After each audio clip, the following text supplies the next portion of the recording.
अथ श्री शनि अष्टोत्तर शतनाम स्तोत्रम्। शनैश्चराय शान्ताय सर्वाभीष्टप्रदायिने शरण्याय वरेण्याय सर्वेशाय नमो नमः।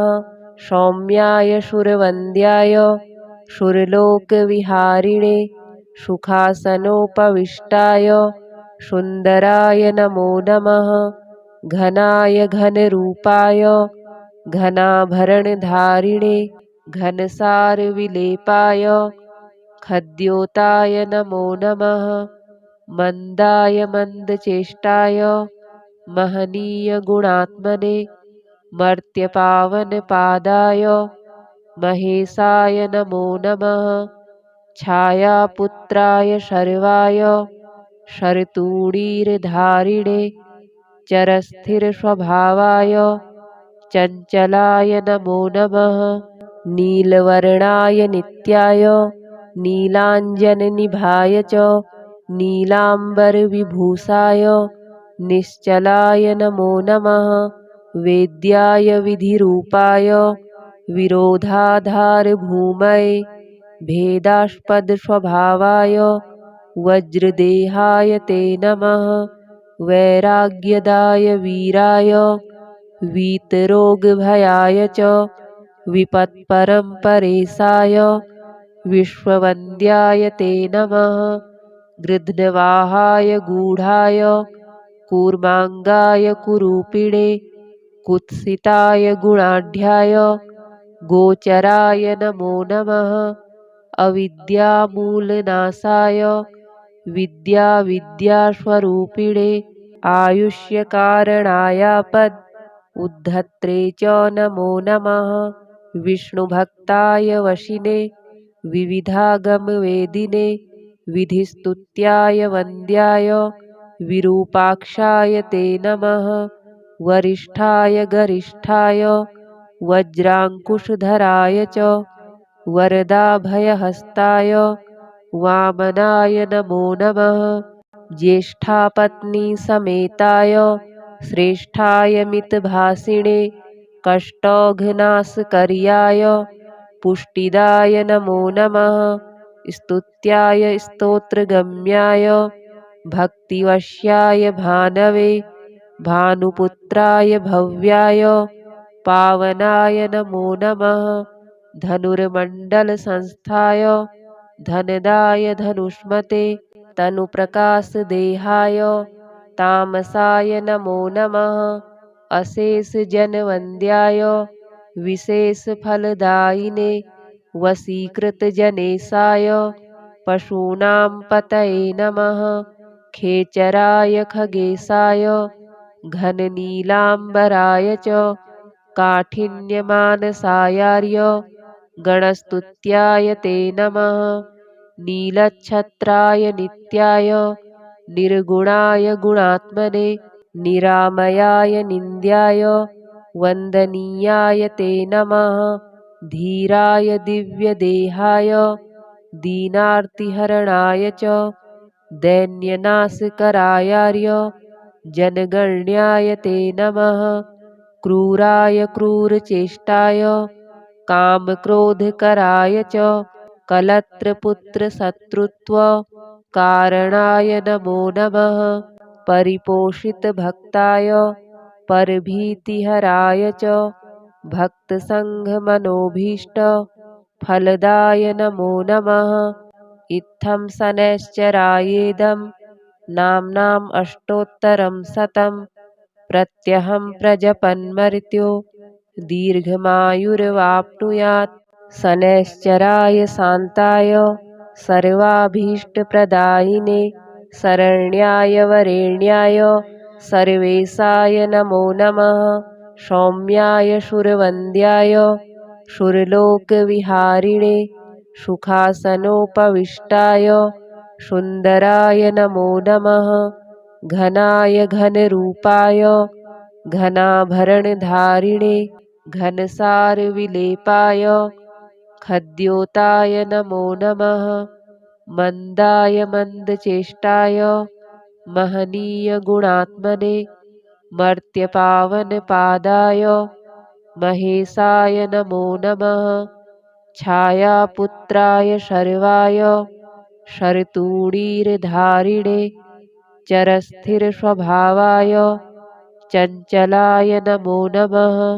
नीलवर्णाय नित्याय नीलाञ्जननिभाय च नीलाम्बरविभूषाय निश्चलाय नमो नमः।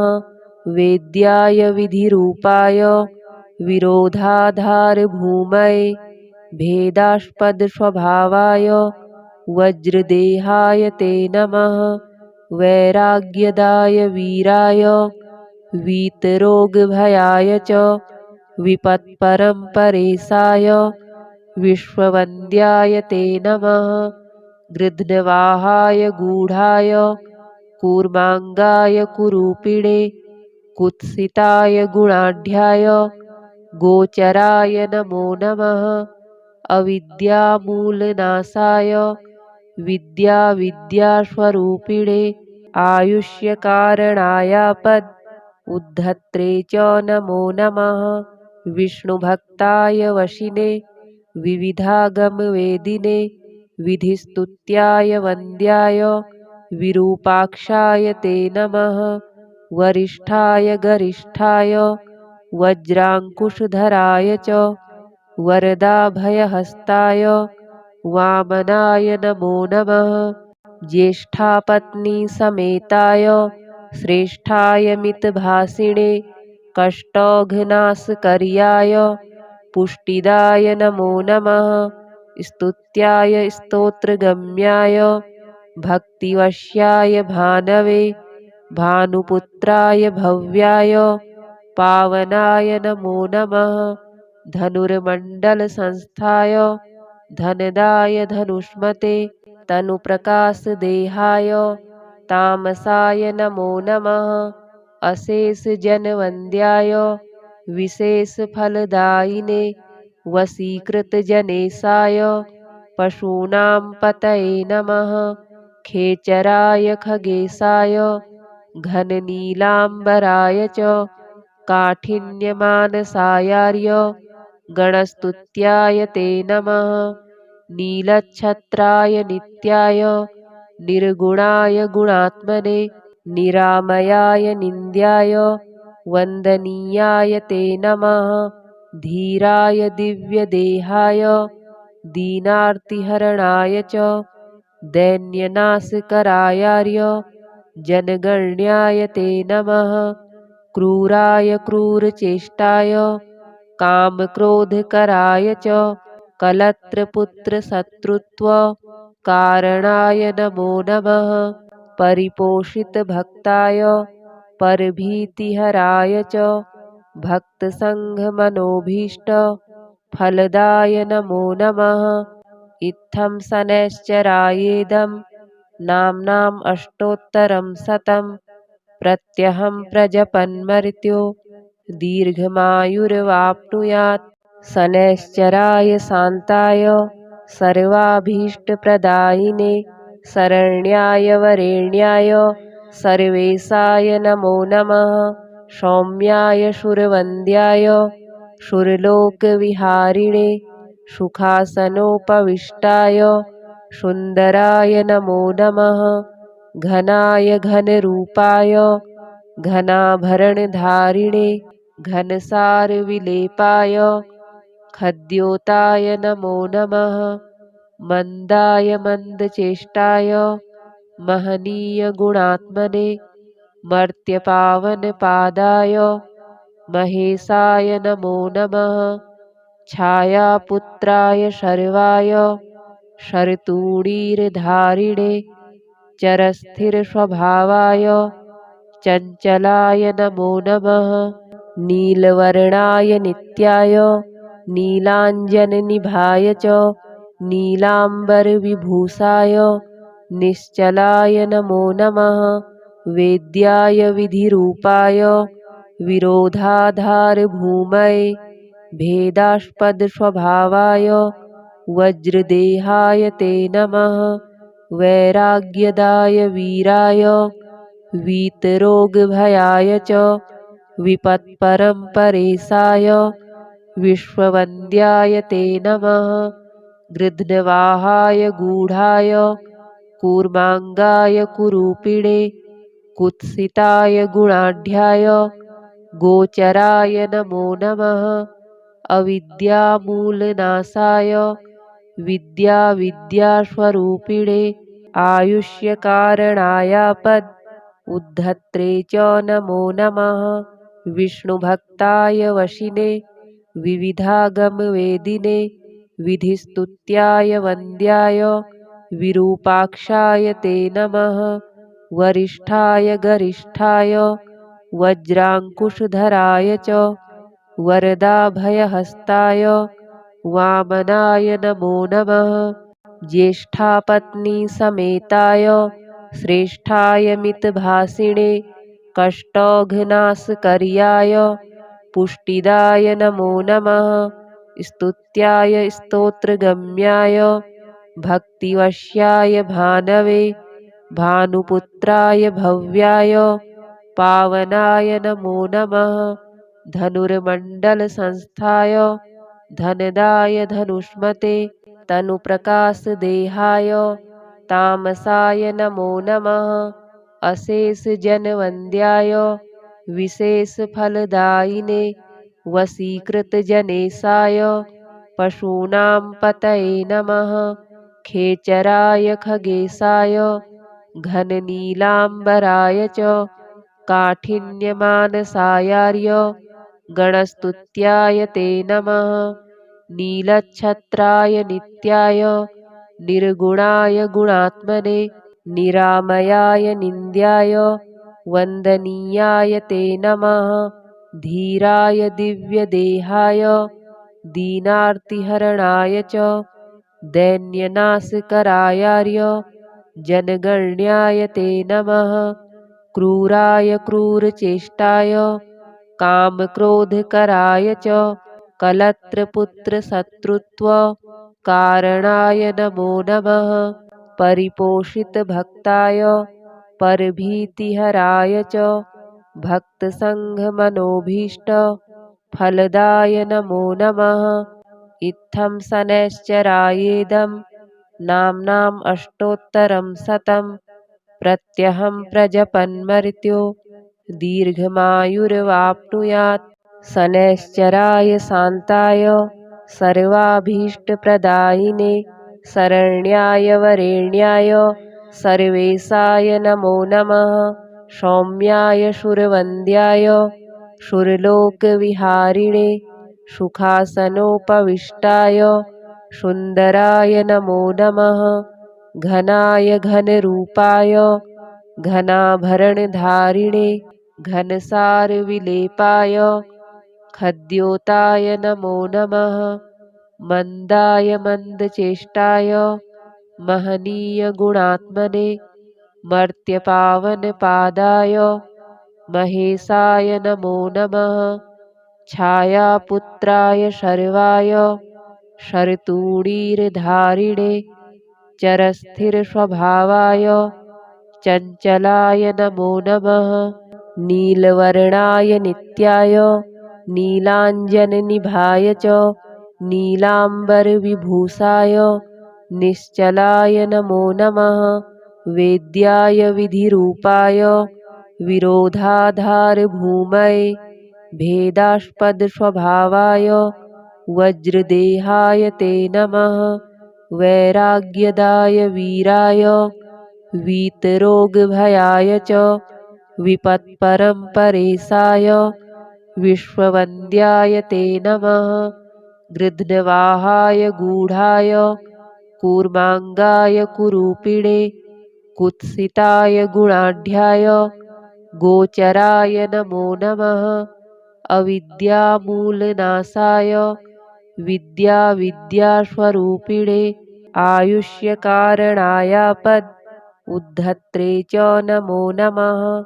विष्णुभक्ताय वशिने विविधागमवेदिने विधिस्तुत्याय वन्द्याय विरूपाक्षाय ते नमः। वरिष्ठाय गरिष्ठाय वज्राङ्कुशधराय च वरदाभयहस्ताय वामनाय नमो नमः।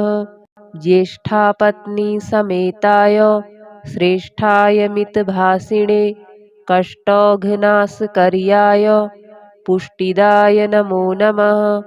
स्तुत्याय स्तोत्रगम्याय भक्तिवश्याय भानवे भानुपुत्राय भव्याय पावनाय नमो नमः।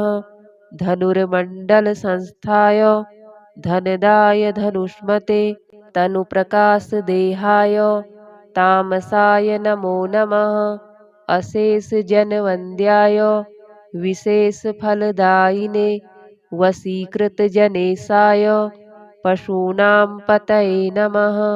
खेचराय खगेशाय घननीलाम्बराय च काठिन्यमानसायार्य गणस्तुत्याय ते नमः। नीलच्छत्राय नित्याय निर्गुणाय गुणात्मने निरामयाय निन्द्याय वन्दनीयाय ते नमः। धीराय दिव्यदेहाय दीनार्तिहरणाय च दैन्यनाशकरायार्य जनगण्याय ते नमः। क्रूराय क्रूरचेष्टाय कामक्रोधकराय च कलत्रपुत्रशत्रुत्वकारणाय नमो नमः।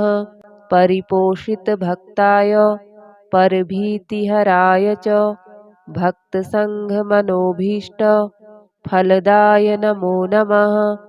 इत्थं शनैश्चरायेदं नाम्नाम् अष्टोत्तरं शतं प्रत्यहं प्रजपन्मर्त्यो दीर्घमायुर्वाप्नुयात्। शनैश्चराय शान्ताय सर्वाभीष्टप्रदायिने शरण्याय वरेण्याय सर्वेशाय नमो नमः। सौम्याय सुरवन्द्याय सुरलोकविहारिणे सुखासनोपविष्टाय सुन्दराय नमो नमः। घनाय घनरूपाय घनाभरणधारिणे घनसारविलेपाय खद्योताय नमो नमः। मन्दाय मन्दचेष्टाय महनीयगुणात्मने मर्त्यपावनपादाय महेशाय नमो नमः। छायापुत्राय शर्वाय शरतूणीरधारिणे चरस्थिरस्वभावाय चञ्चलाय नमो नमः। नीलवर्णाय नित्याय नीलाञ्जननिभाय च नीलाम्बरविभूषाय निश्चलाय नमो नमः।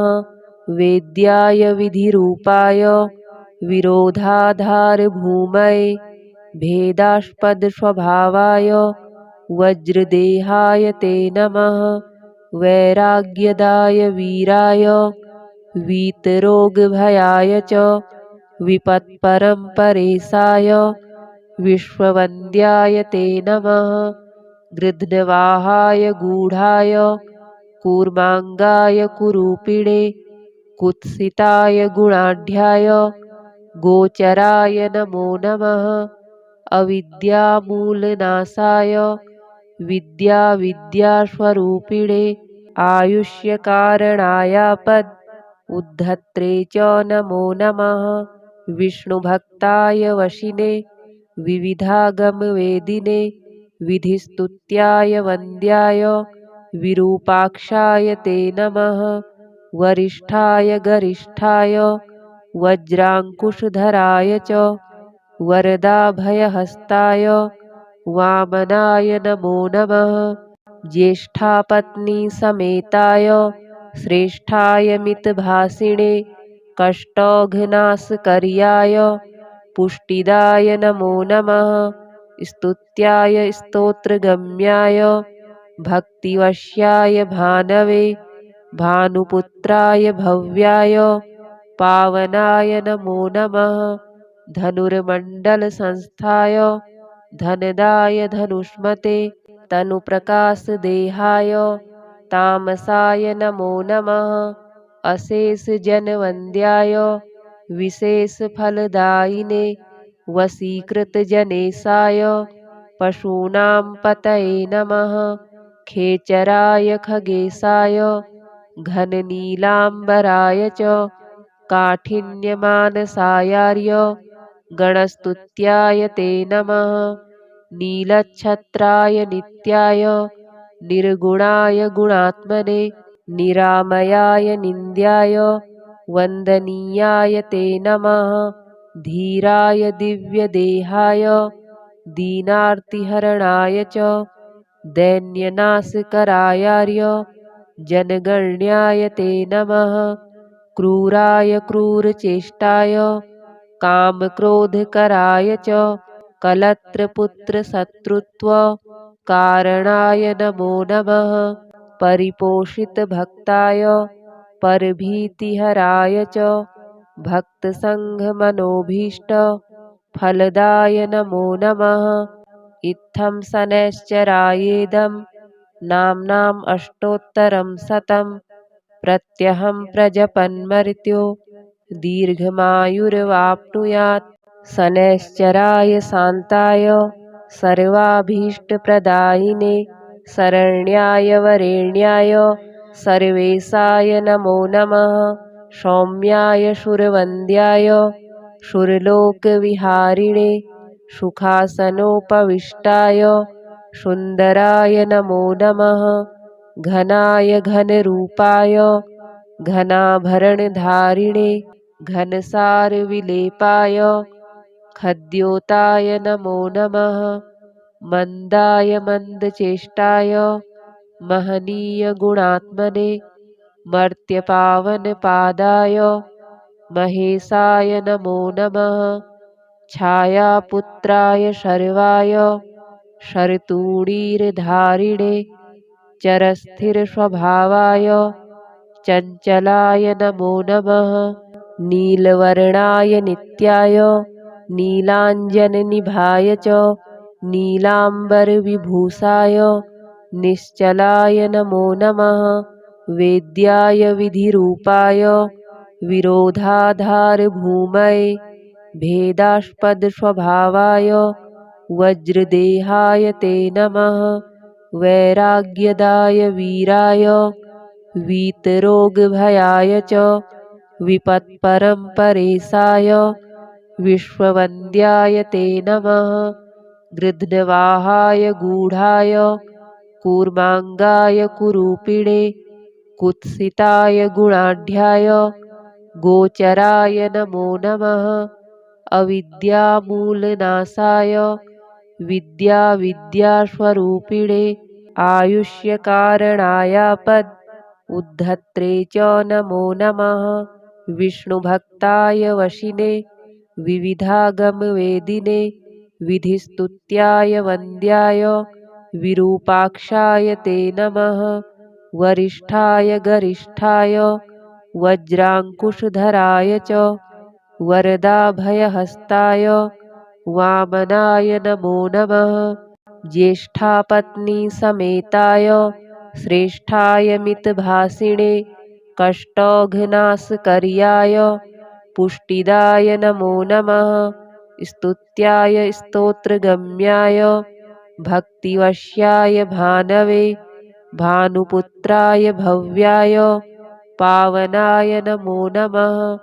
धनुर्मण्डलसंस्थाय धनदाय धनुष्मते तनुप्रकाशदेहाय तामसाय नमो नमः। अशेषजनवन्द्याय विशेषफलदायिने वशीकृतजनेशाय पशूनां पतये नमः। खेचराय खगेशाय घननीलाम्बराय च काठिन्यमानसायार्य गणस्तुत्याय ते नमः। नीलच्छत्राय नित्याय निर्गुणाय गुणात्मने निरामयाय निन्द्याय वन्दनीयाय ते नमः।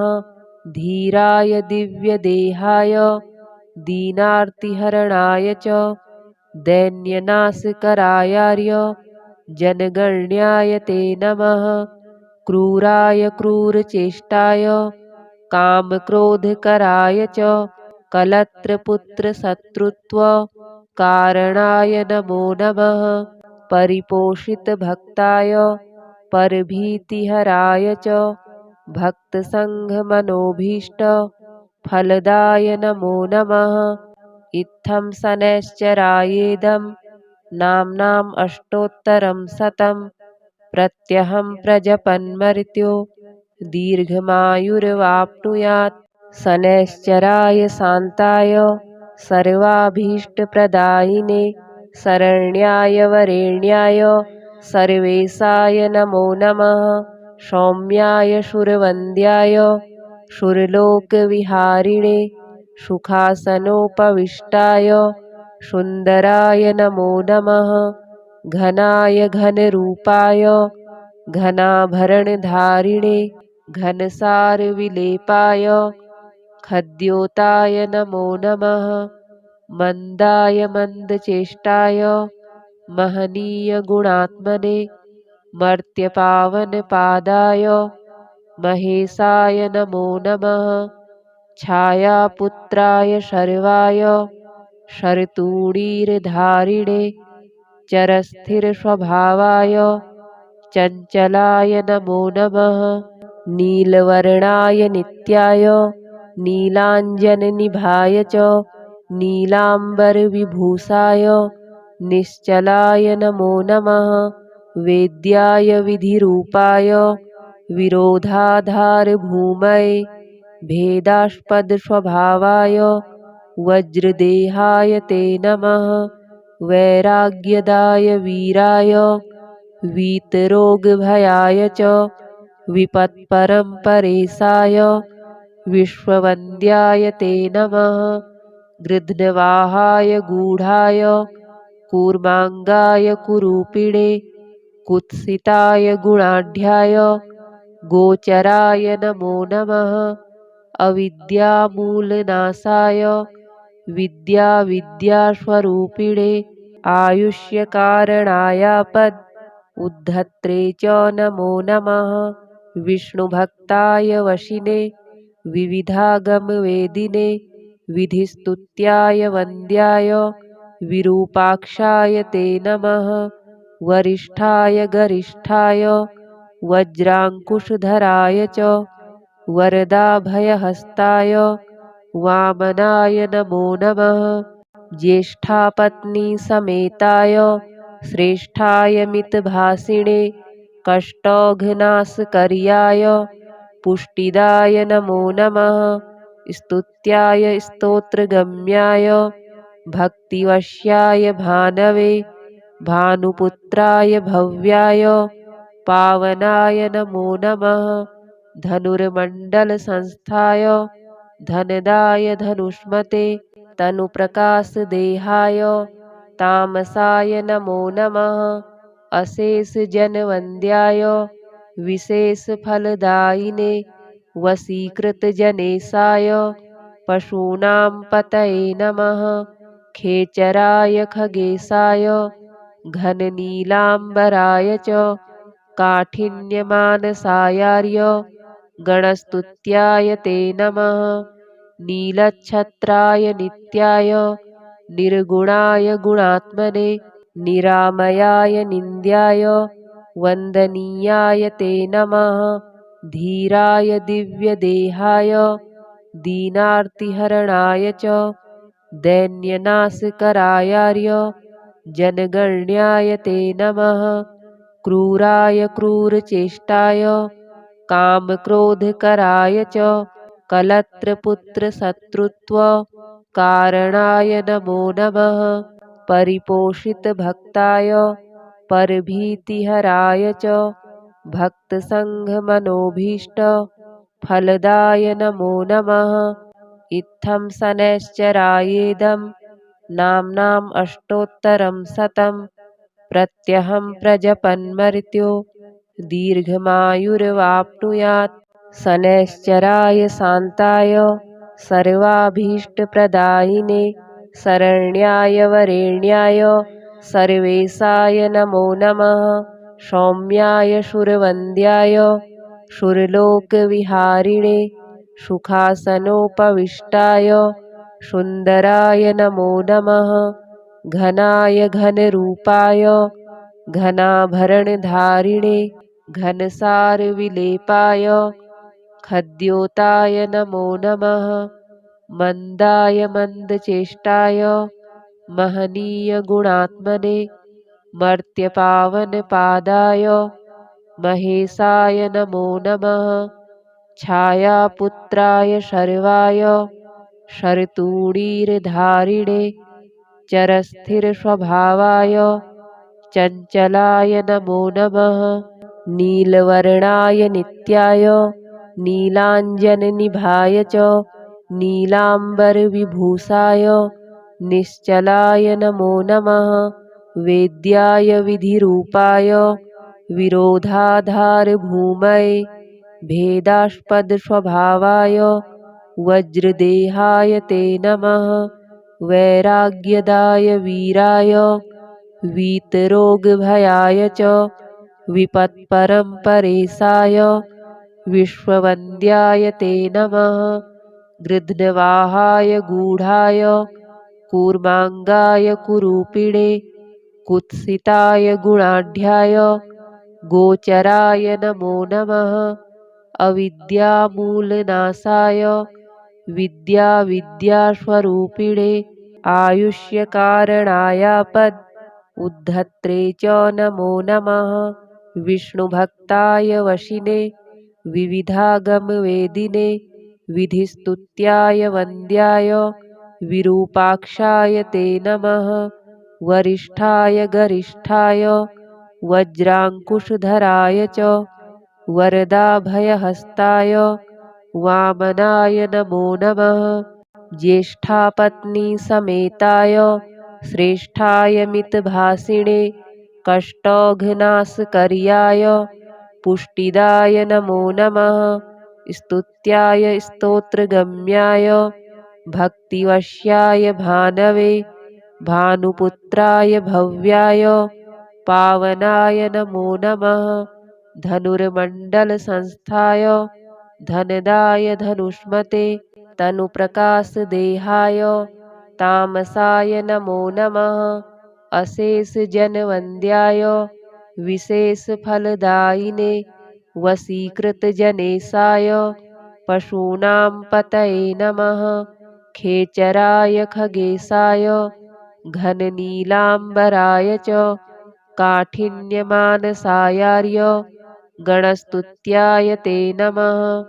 नीलच्छत्राय नित्याय निर्गुणाय गुणात्मने निरामयाय निन्द्याय वन्दनीयाय ते नमः। धीराय दिव्यदेहाय दीनार्तिहरणाय च दैन्यनाशकरायार्य जनगण्याय ते नमः।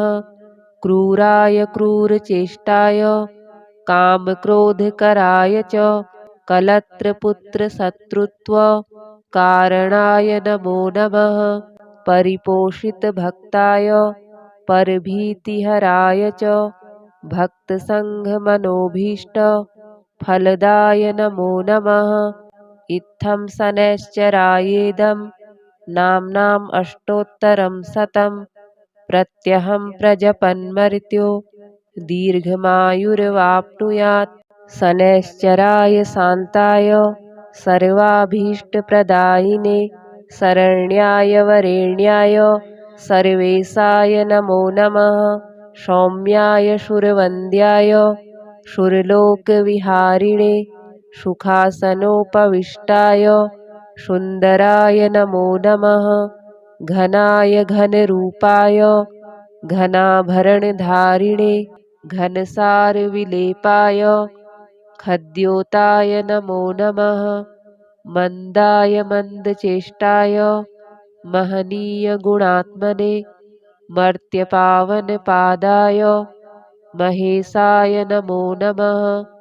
छायापुत्राय शर्वाय शरतूणीरधारिणे चरस्थिरस्वभावाय चञ्चलाय नमो नमः। नीलवर्णाय नित्याय नीलाञ्जननिभाय च नीलाम्बरविभूषाय निश्चलाय नमो नमः। वेद्याय विधिरूपाय विरोधाधारभूमये भेदास्पदस्वभावाय वज्रदेहाय ते नमः।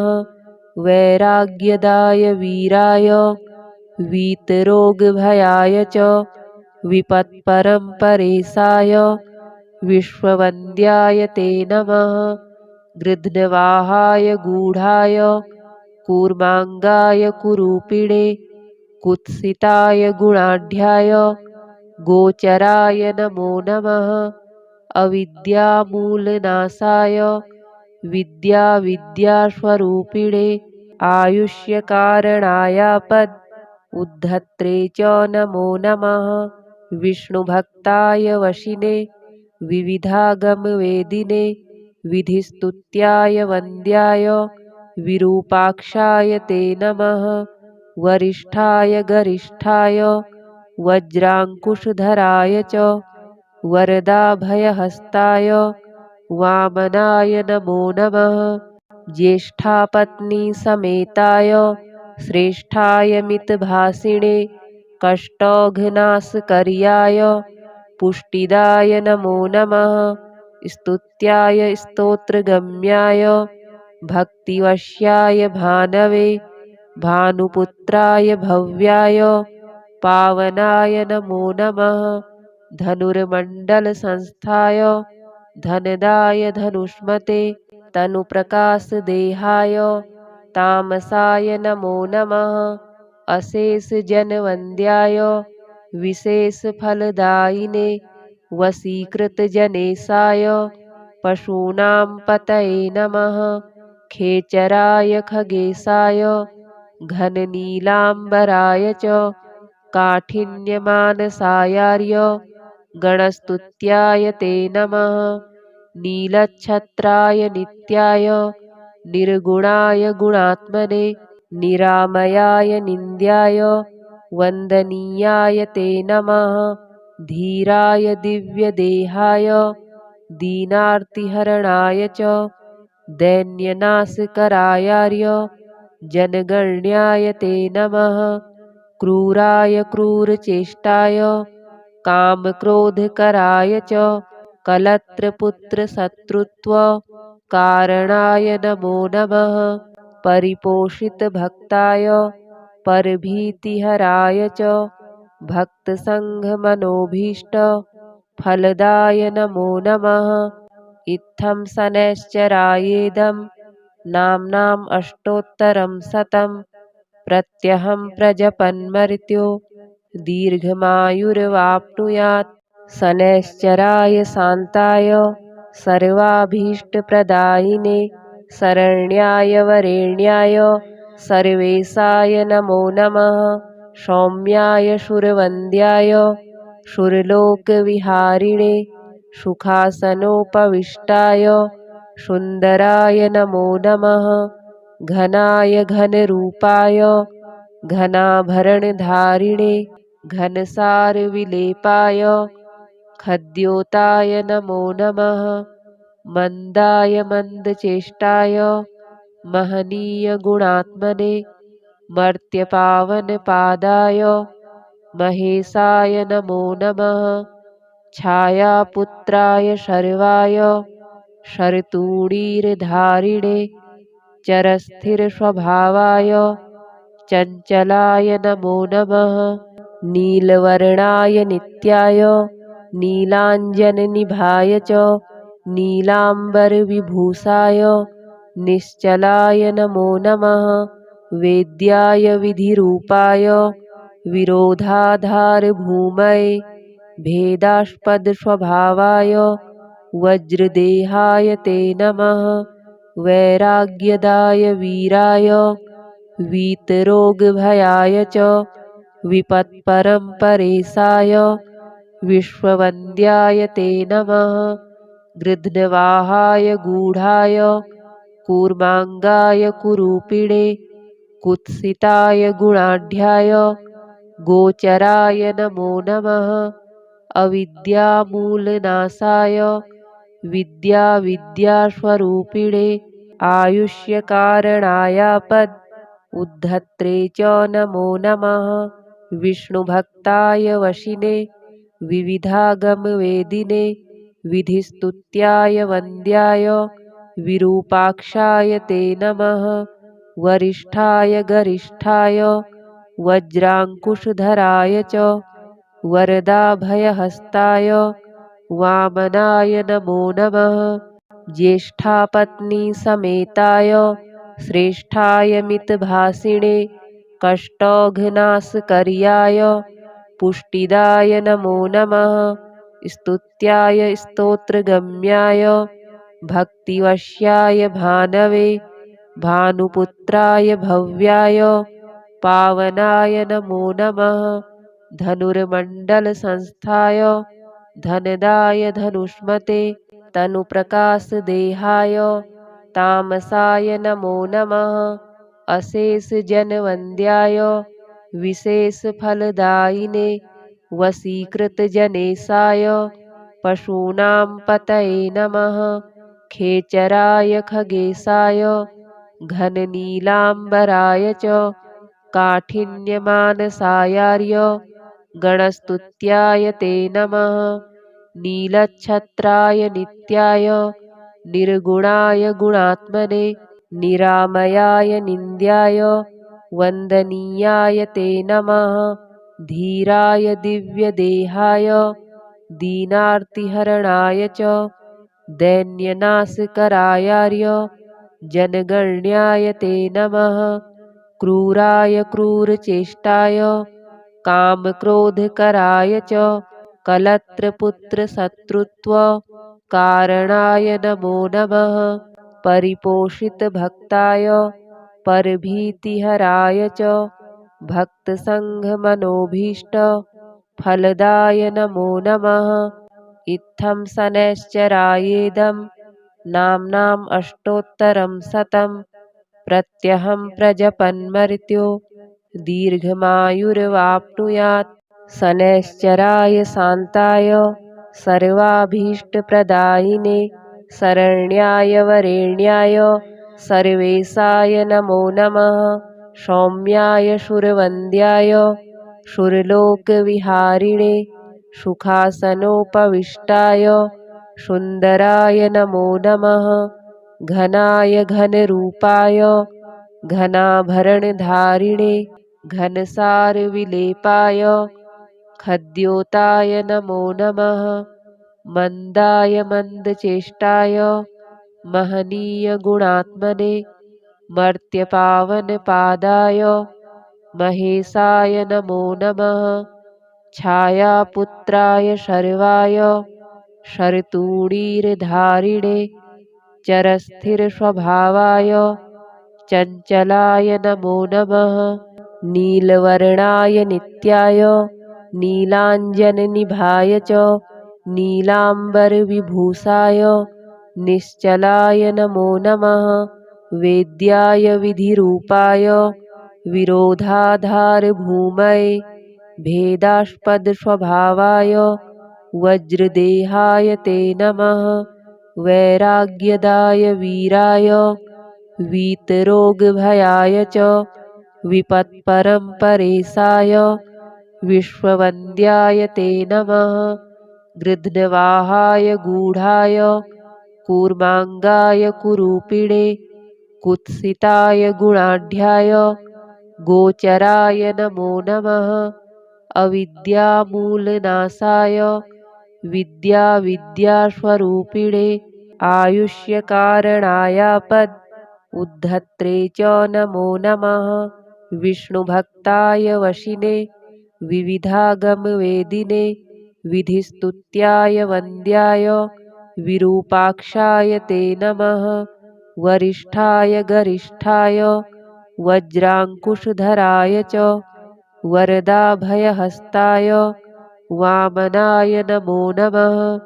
ज्येष्ठापत्नीसमेताय श्रेष्ठाय मितभासिणे कष्टौघ्नाशकर्याय पुष्टिदाय नमो नमः। स्तुत्याय स्तोत्रगम्याय भक्तिवश्याय भानवे भानुपुत्राय भव्याय पावनाय नमो नमः। धनुर्मण्डलसंस्थाय धनदाय धनुष्मते तनुप्रकाशदेहाय तामसाय नमो नमः। अशेषजनवन्द्याय विशेषफलदायिने वशीकृतजनेशाय पशूनां पतये नमः। खेचराय खगेशाय घननीलाम्बराय च काठिन्यमानसायार्य गणस्तुत्याय ते नमः।